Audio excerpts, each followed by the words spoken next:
Board of piece. ఈ board of పీస్లో చేరడానికి $1 billion కట్టాలంట.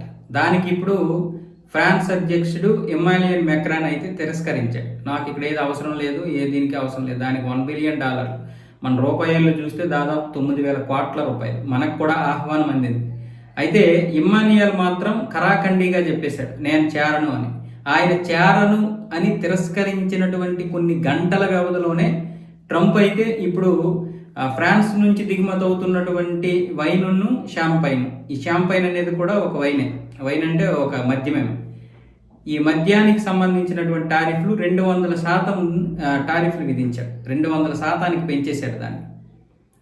అంటే ఎక్కువగా ఫ్రాన్స్ నుంచి అమెరికాకి ఈ మద్యం అయితే ఎగుమతి అవుతుంది. దీనికి ఇలాగా టారిఫ్లు విధిస్తే మెక్రాన్ దారికి వస్తాడు. ఎందుకు దారికి రాడో చూస్తానన్న విధంగా ఇప్పుడు ట్రంప్ అయితే ఈ టారిఫ్లు విధించి ప్రకటన విడుదల చేసేశాడు. ఈ పిచ్చోడు ప్రతి దాని మీద కూడా టారిఫ్లు అమెరికాని నాశనం చేయడానికి పక్కాగా కంకణం కట్టుకున్నాడు. ఎవడ కడతాడు $1 బిలియన్? ఇప్పుడు భారతదేశం కూడా ఈ యొక్క బోర్డ్ ఆఫ్ పీస్లో కనుక చేరుతంట 3 సంవత్సరాల తర్వాత కొనసాగాలనుకుంటే $1 బిలియన్ కట్టాలంట. ఎవడికి అవసరం?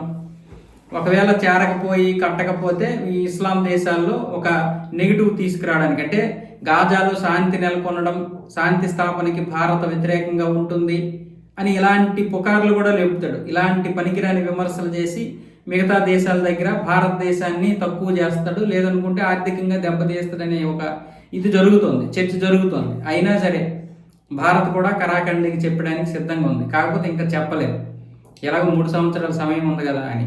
కానీ చేరిన తర్వాత మళ్ళీ బయటికి రావడం అనేది ఉండకపోవచ్చేమో అని ఇప్పుడు అది కూడా ఆలోచిస్తోంది. అయితే ఇప్పుడు మెక్రాన్ పూర్తిగా ఈ విషయాన్ని కరాఖండిగా చెప్పడం అనేది ఇప్పుడు నిజంగా ప్రపంచంలోనే ఒక పెద్ద చర్చ. ఇది ఒక సంచలనం కూడా.